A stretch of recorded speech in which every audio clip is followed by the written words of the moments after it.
Today on V.L.A.M.P, we turn 100.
Welcome everyone to V.L.A.M.P, Video, Lighting, Audio, Music, and Photography How-To Show. I am of course your host, Matt Haslam, and that was the 100th time I've welcomed you, our wonderful audience, to the show. Since the start of Season 1, we created over 25 hours of content for V.L.A.M.P over the course of 99 episodes. Content which is packed full of thousands of tips, tricks, and detailed tutorials. Tonight, we're going to reminisce on those first 99 episodes and show you our picks for the best moments on the show. We went back into the archives and watched each episode once again to pick out the moments which made each episode special. Included in tonight's special episode are the best tips we've ever given, the funniest moments on the show, most inspiring moments by a special guest, most shy moments I've had hosting this show, and the greatest moments on the show thus far. We'll also count down the top 5 most popular episodes to date, and finally, show you all the bloopers and outtakes from every season of the show, so please stay tuned. But before we get to all those great moments, I feel it's important to remember where we came from, why this show got its start in the first place, why I'm hosting a YouTube channel at all. So let's take a look at how V.L.A.M.P got its start. When I was 10 years old and just starting to perform my music, there were family members and friends who would help me carry my guitar cases, but no one in the industry was willing to give me any advice on what to do, what gear to buy, and how to go about being successful in this industry. Lucky for me, I found experts in the industry much later. But in those beginning years, I seemed to have no one. So in August 2014, I rolled my cameras for the first time, for what would later be known as V.L.A.M.P. The running title back then was Stage Life University, named after the first band I ever performed under, called Stage Life Band. Hello and welcome to Stage Life University, the world's first completely free online audio, video, lighting, rigging, entertainer, and stage design learning community. Our first episode was over 2 hours long, and it taught viewers how to set up and run audio for live production using a very cheesy PowerPoint presentation. Just 2 episodes later, we changed the name of the show to MH News and made the show into a blog where we would write tips and post them on our website in a paragraph format. A few blog posts later, we realized we'd like making videos more, and you, our audience, liked watching rather than reading. So a few blog posts later, we rolled the cameras once again for a video episode, and Season 1 was well underway. But the title MH News was a little confusing, since we really didn't talk about the news too much on the show, but rather we gave advice on 5 major topics. They were, of course, video, lighting, audio, music, and photography. So in Season 4, we officially changed the name of the show one more time to V.L.A.M.P, an abbreviated version of our 5 topics of interest. While this show was created to take what my friends and I have learned through over 80 plus years of experience and pass it along to others who have a thirst for this knowledge, this show has also taught us. In fact, it taught us more than we ever thought it would. You see, I've long said on the show that the true sign of a professional isn't about what you know, it's knowing what you don't know. It's an odd saying, but it basically means that you don't have to know everything. As long as when you don't know how to do something, you're smart enough to bring in someone who does, and learn from them without your ego being scarred. I've made it no secret on this program that the people who surround the show have taught me a great deal. The people I have worked with for the over 4,000 live events I played a part in have taught me much of the advice that I forwarded on in this show. But this show has taught me sometimes you spread yourself way too thin. I've realized in doing this show that I don't know how to create 5 episodes a week for a show without having help. That's why in season 2, the show ended so suddenly, because I burned myself out trying to do it all by myself. Some of the questions you've sent into the show have made me realize it is impossible for one person to know everything about any topic. So I've learned that my professionalism is showcased when a show isn't a one-man venture. I've learned a ton by doing this show, and I hope this show has taught you something as well. It's hard to count the number of tips we've given on this show, but let's take a quick look at our picks for the best tips we've ever given on this show thus far. We'll shoot with different techniques in a bunch of different ways, and that way, while the actor or the interviewee is talking about that certain location, we'll take that voice and we'll put it over top of a couple B-roll shots of that location. And for instance, a while back we were at, let's go with, an old black powder mill that we shot at last year. And I'll put my voice here over top of a shot of that location. And that way, the audience gets to visualize it a little more than rather than just having me here talking about it and describing it in detail. It's a lot better just to see the location, and I'll explain that to my actors or interviewees beforehand, so they're not saying, on camera, well, the location was a lot like this, and this was over here, and this was over there, and it doesn't make for a great movie. So I just say, tell people the location, maybe give a detail of where it's at while you're talking. That way I can find it later, and then I'll show a couple pictures of it. That way people can visualize themselves there in that story. If you edit while you're on the road, a great thing to do is to have a portable external hard drive. We have a Seagate 2 terabyte hard drive and a Toshiba 1 terabyte hard drive inside of here, and that's a My Passport 1 terabyte hard drive, and they're both have the cabling all inside here. And this is an old graphics calculator case that protects our hard drives while we're on the road. We can take the cables out of it and zip it kind of back up again and protect the hard drives and just plug it in and be on the road editing in the passenger seat or something like that, or in the driver's seat, because that's fun too. But that's what we have. And while we're on production or something like that, we'll have this off to the side with a computer there. So basically you can have, and rather than switching out SD cards and having like 50 SD cards, we'll just have like 2 or 3, and that way we can import the footage to one of these and these hard drives, and then switch them out, format the cards every time, shoot as much as we want, and at the end of the day, just copy from these to our actual 4 terabyte external hard drive here at the office. So get yourself one of those. For most people doing live events, the audio is much more important, when in truth the visual aspect to any live event is weighted much heavier in the audience's mind than the auditory aspects will ever.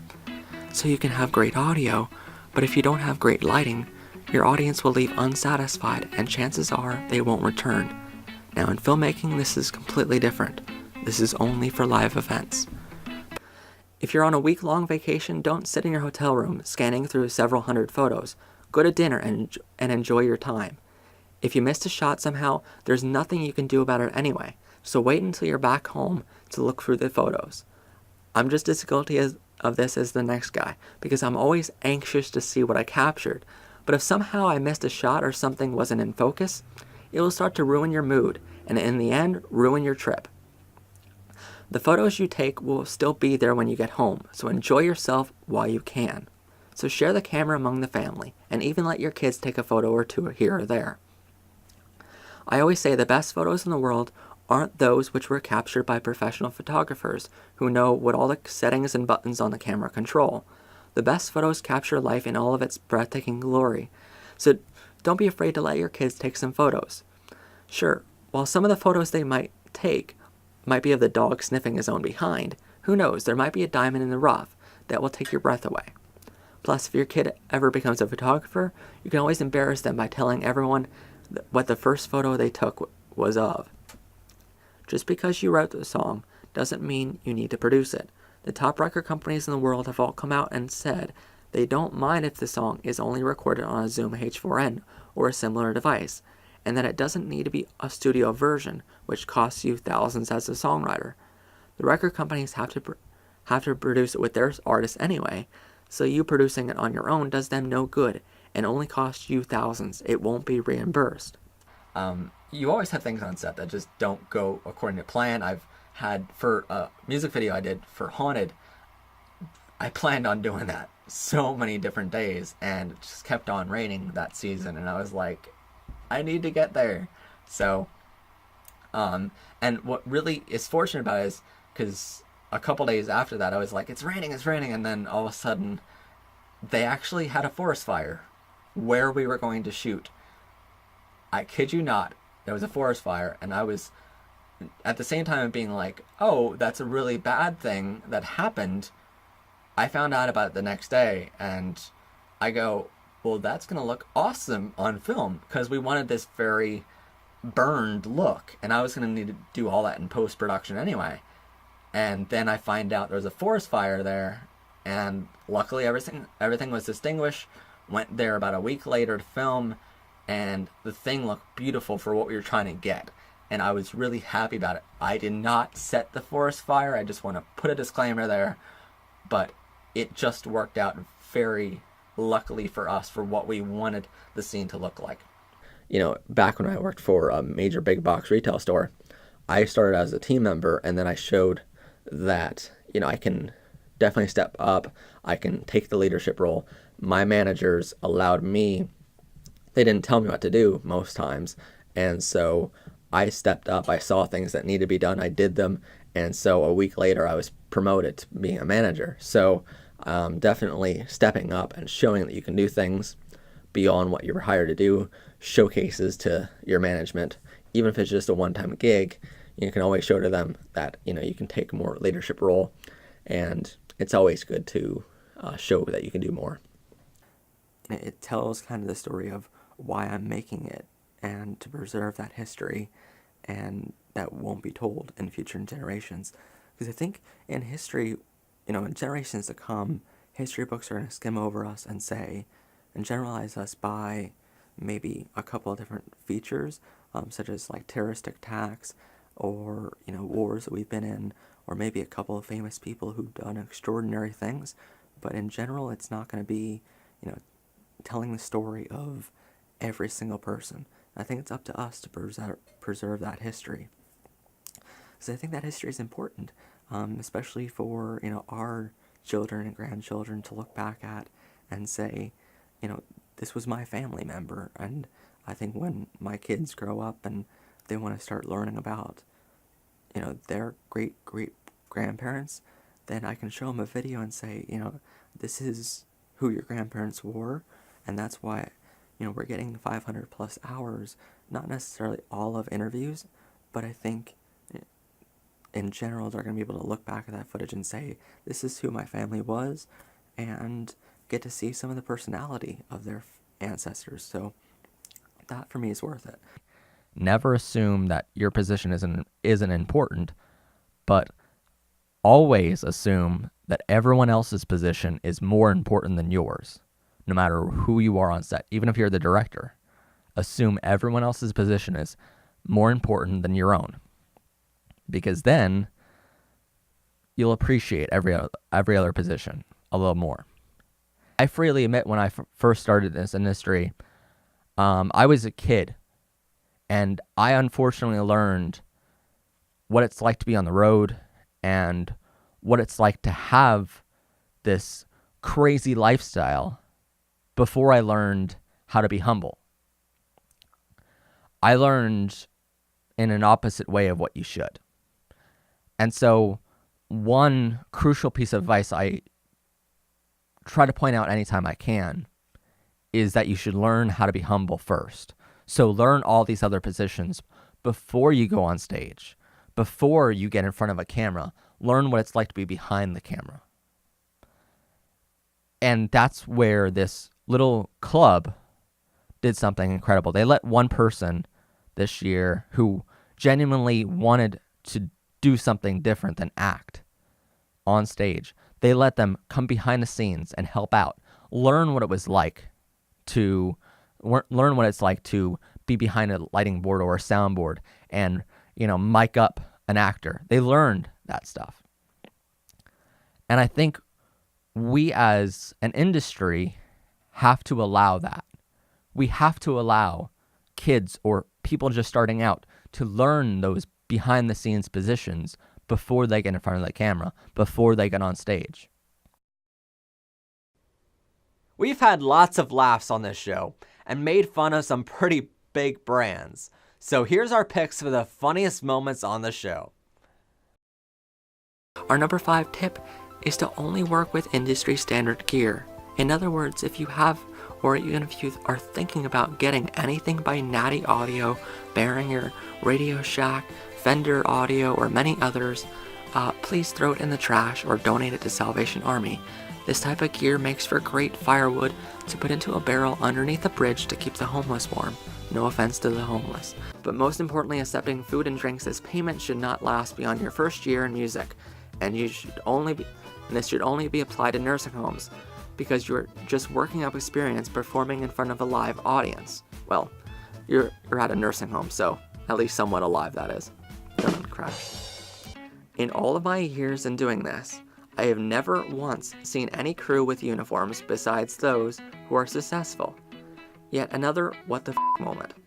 But always dress the part. For instance, we have our logo on polo shirts, which we use for a majority of the events and productions we're a part of. When we're not doing a production, I have at least 40 t-shirts and jackets with my logo on them, which I wear everywhere I go. It's mobile advertising at its best, and nowadays, most of my wardrobe has my branding on it, so it's very rare to see me without it. And while sometimes this annoys my family and friends, it's hard to look past how many times someone comes up to me and asks me for a business card, even in the middle of a grocery aisle. And he says, "Hey there, what's your recommendation for an external USB hard drive to edit with?" Basically, if you have a lot of money and lots of money, I would say going with a NAS or NAS Pro system by Seagate. They just came out with their whole NAS or NAS Pro systems, and they go anywhere from like 1 terabyte to like 24 freaking terabytes, which is huge. Hey, this city's freaking cool. Hey, this city's freaking cool.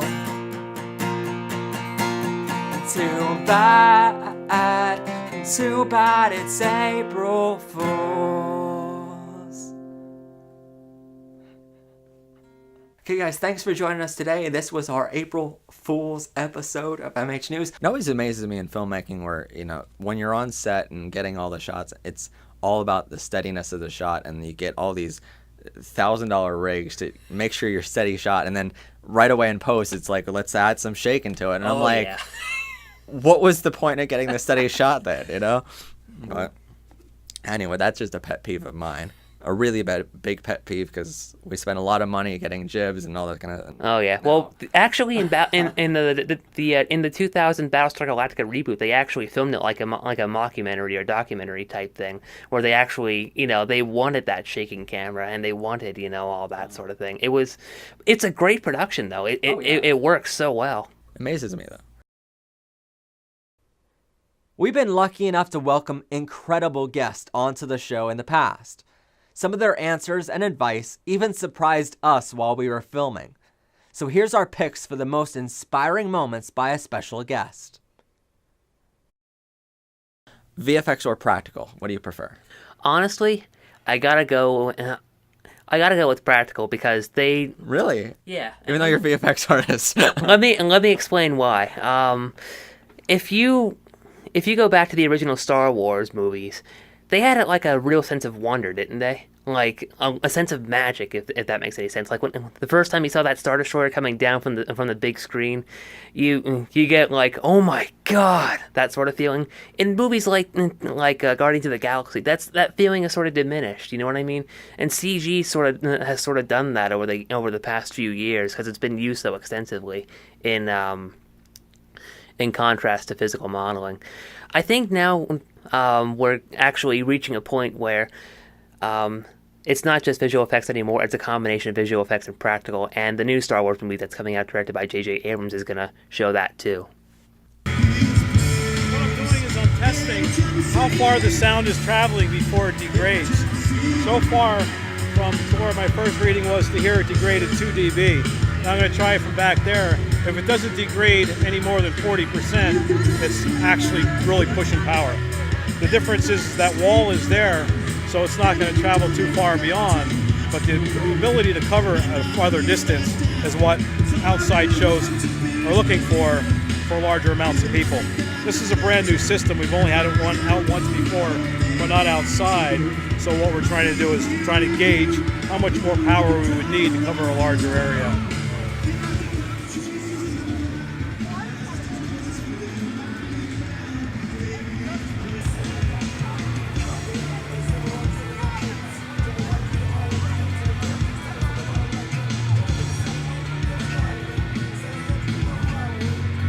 Went from 96 dB from here to 102 dB 50 feet away, so that's a pretty good throw. That's not bad. We could use a little more power, but we have it built into the system, and what we do is we keep the power low so we keep the clarity up. The harder we press our amplifiers to their top end limit, the less clearer it's going to be and the less enjoyable it'll be. So when you have a home stereo, you're pushing everything into one box and you're not getting a lot of power. You're getting all your bottom end and your mids together, and then you're getting a horn, which gives you your high ends, keyboard sounds, lead guitar, top end sounds, stuff like that. It's a good sound. It does sound good. Bose really worked it out well, that it sounds awesome the way they built and designed their boxes. However, it's not practical in a sense like this. When you're pushing a lot more power, a lot louder, you cannot get to clarity without running crossovers in your system. You could just feel the bottom end perfectly. The top end, I mean, when you're listening to it and it's mixed properly, you won't have that push on your forehead, you won't hear that twinge in your ear. That's what crossovers do for you. They allow you to properly set the frequencies apart and allow them to travel together out to different cabinets and mixed in the air. And when it's mixed properly, you could take it up to 120 dB as we just did today, 20 yards, 25 yards from the speakers, and you can't even tell it's 120 dB. It just feels perfect. You can feel it through your body, you can hear it perfectly, and you can still talk to someone standing next to you. Big difference between a home stereo and a professional system with crossovers. Has VFX reached its pinnacle point? I would say yes. Really? Yes, I would say so because look at a film like Guardians of the Galaxy. You have visual effects shots that they've probably taken like days to make. And look at Transformers too, especially. You have cars that look so real, and yet they transform into these giant robots that they're digital, but they look so realistic, and they really give you that sense of wonder. You're like, oh my god, he's gonna kill me. But I would say yes, visual effects has reached its pinnacle point because we've gotten to the point now where one can sometimes it's hard to tell the difference sometimes, and that's just getting better and better and better over the years. So our audience have long pointed out on some of our older episodes of the show that I need to be more confident on camera. So apparently, we thought it'd be fun to go back and show you the moments I have been most shy hosting VLAMP. This should be quite fun.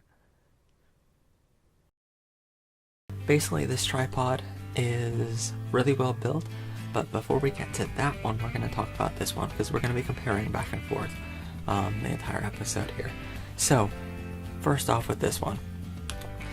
They advertise that it's 58 inches high, and they also advertise this one, the Magnus, is 60 inches high.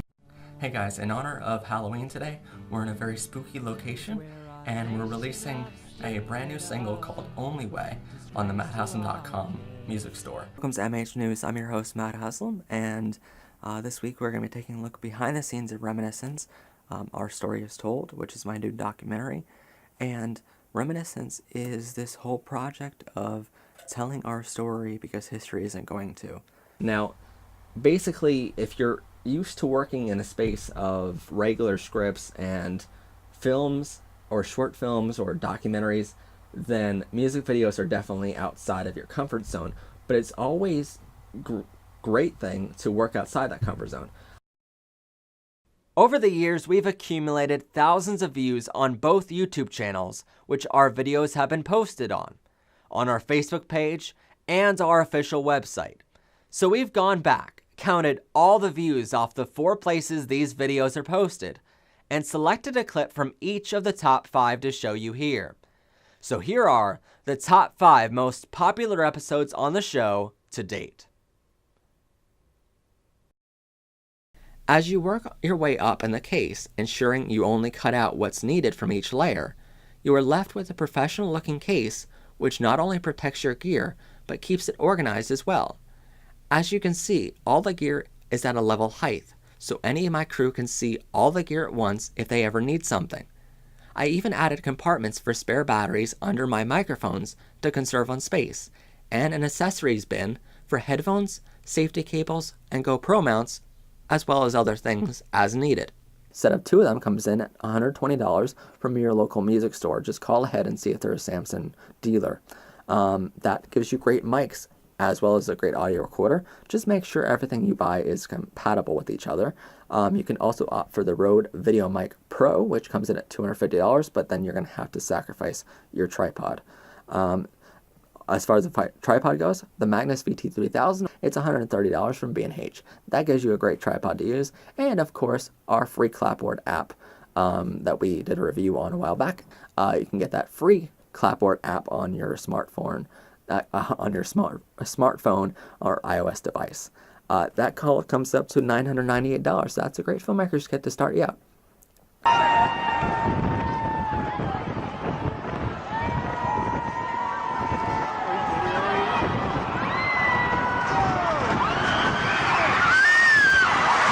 Now, we've all seen haunting images such as these coming in from the Indianapolis State Fair at an Ordinary Sugarland concert in August 2011.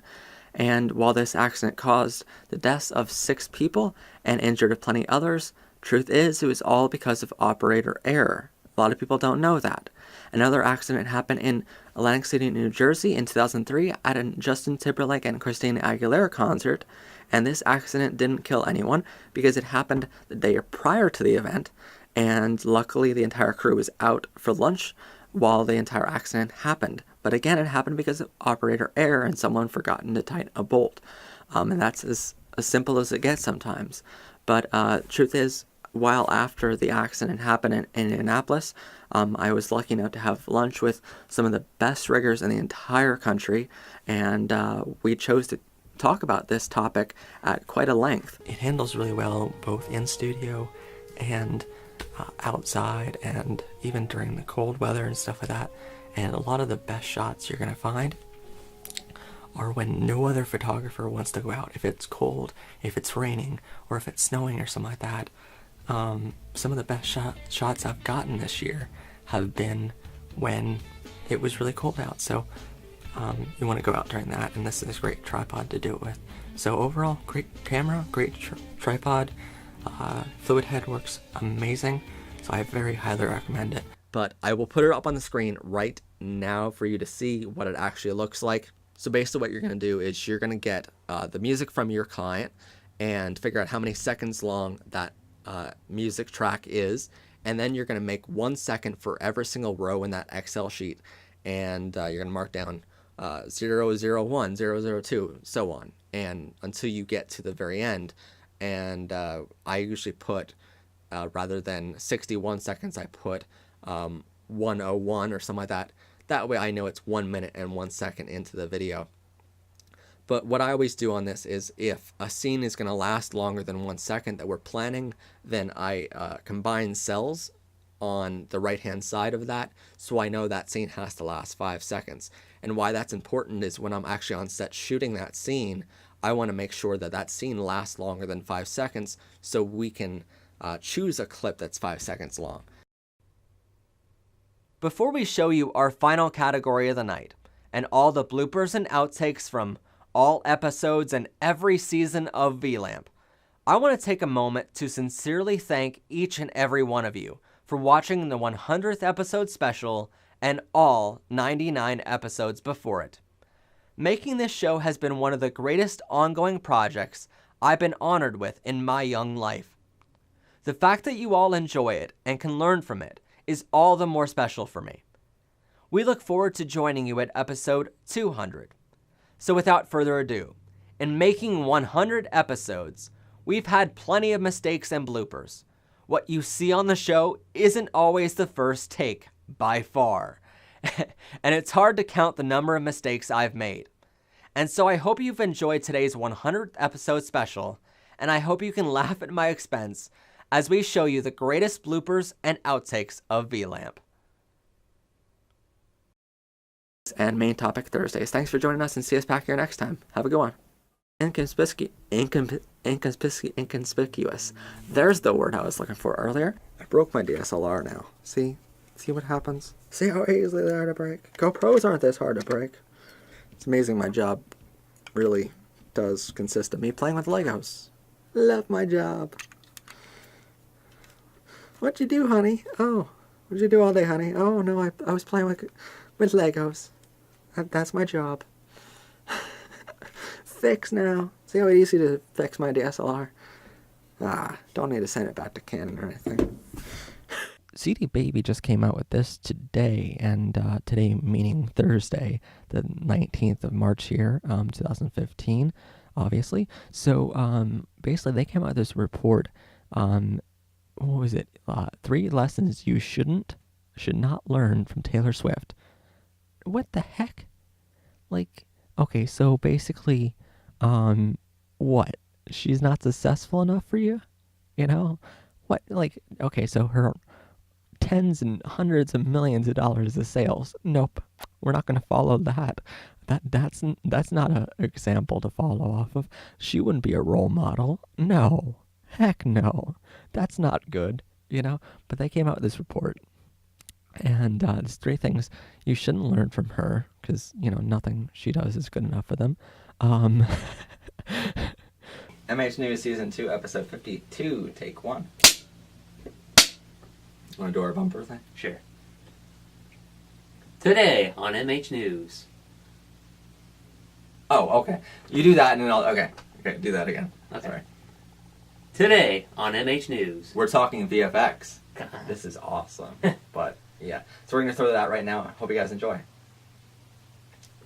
And we're back. Thank you, guys. So, yes, that's editing before process. All right. So this is going to be our Thursday episode. I'm going to use that. Put that in the cutting room floor. We'll see. I think like the 100th episode we're doing like a take back to all because I'm keeping all my footage. Oh, that's perfect. It's going to be all the bloopers. So. Huh?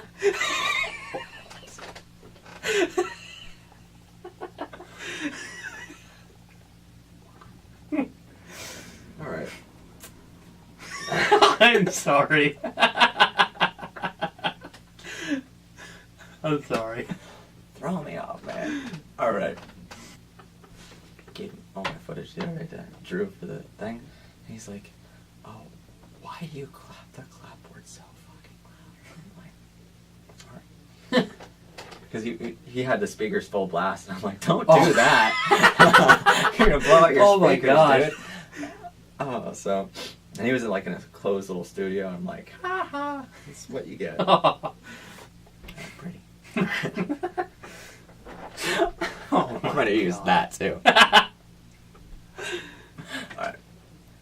Alright, so how this episode normally begins is we do like today on MH News, we're talking VFX or something like that. So rather than me doing that, I was gonna do that to you, throw that to you if you want. What exactly are we gonna... Oh, So, like, I'm just gonna announce the show? You know how like in the very beginning, I don't know if you ever watched he never watches my episodes, but the very beginning of Thursday episodes, it's like we do a little like 4 or 5 second like today on MH News we're talking about this, and then we throw it to the bumper, and like Film Ride does sometimes. Okay. And then because that just gets people's interest, and then we actually start the episode. So I was gonna do like today on MH News we're talking VFX. Okay. Hold on. Today on Matt Haslam News. It's not Matt Haslam News. Sorry. Today on MH News. Do it. Totally. If you ever want to talk to a VFX artist that normally hides in the back production, don't. They're weird. It's a weird little place back there. Yeah, we have cookies and dragons and shit. Cookies and dragons. This conversation has gone full circle. So, alright. And it's been awesome. So, have a go, people, and see us next time. Just like one of those things, yeah. Live long and prosper. See, that's our high school days, like, summed up. That last 5 seconds just are 4 years of high school. Now that's located in Schuylkill County, which many people know for our beer, but not much else about us. That statement of future promises is just fiction. Notice my sarcasm? Or they relied on the venue, who hardly ever has good audio gear.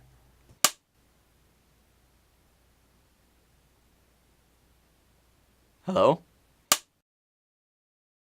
Well, thank you all for joining us, and see us back here next time for even more great video, lighting, audio, music, and photography tips and tricks.